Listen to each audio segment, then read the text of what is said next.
One of the recommendations of the Aged Care Royal Commission was to set aside funding to improve the standard of food on offer.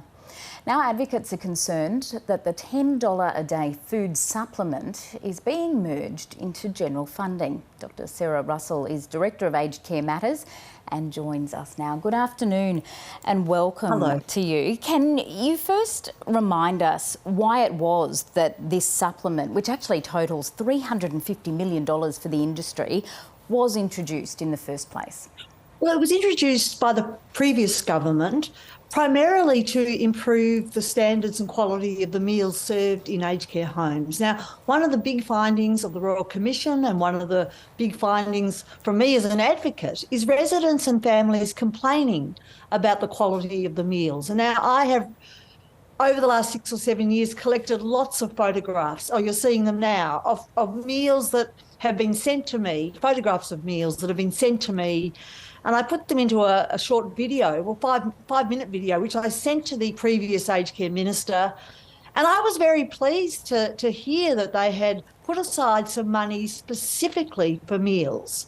However, there hasn't been any transparency around how that money has been spent. I mean, the question I've been asking for the last 12 months is, has that money been spent on meals, or has it been spent on other things, or even executive salaries, or possibly even sports cars? There's no financial transparency in aged care, and we're really hoping the new ALP government will honour its promise to improve financial transparency. And once we have that, we'll be able to see the good providers will spend the money on improving meals. It's the unscrupulous providers that we heard about in the Royal Commission that I really worry about. We're handing out all this money, but how are they spending it? So can I ask you, since that supplement was introduced, did you receive photos of better quality food? Do you have some evidence? I've sent them. You've seen them now, because I've sent them to your producer this morning. Some meals, some residents are telling me their meals are delicious. In fact, just as an aside, my mother died in an aged care home in 2015, and the previous 4 years lived there. The food was better than I could cook for myself. I'm not worried about good providers. My mother was in a good aged care home. The good providers will produce good food. But it's as I said again, it's the providers like this who are producing food that, who wants to eat it? Who wants to eat that? Now, given everything we learned from the Aged Care Royal Commission, can you think of any reasons why this particular supplement should be rolled into general funding? Are there any reasons you can think of why individual facilities need that flexibility to spend the money in the way that they deem they need to?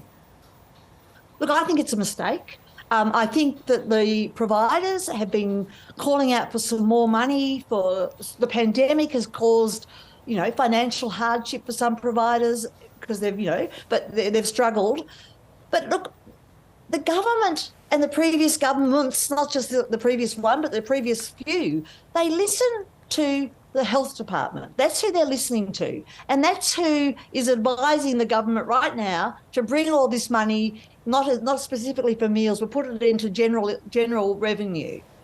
I just think it's a mistake, because people don't realise, unless they visit an aged care home as often as I did, how important the meal is to residents. It's something they look forward to.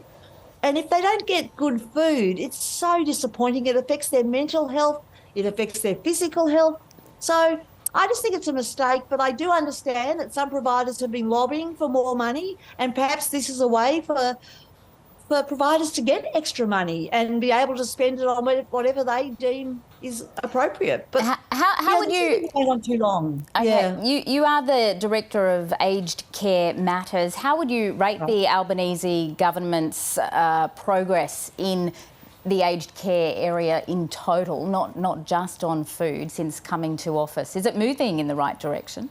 I think it's moving slowly in the right direction. I think aged care reform, we need systemic reform, not just tinkering with the aged care system. We need, fundamental reform. Now, the biggest thing that's going to happen, hopefully in the next few months, is a new Aged Care Act. That was recommended, number one recommendation from the Royal Commission. So the previous government said it would be introduced by July 2023, which is what, 6-7 months away.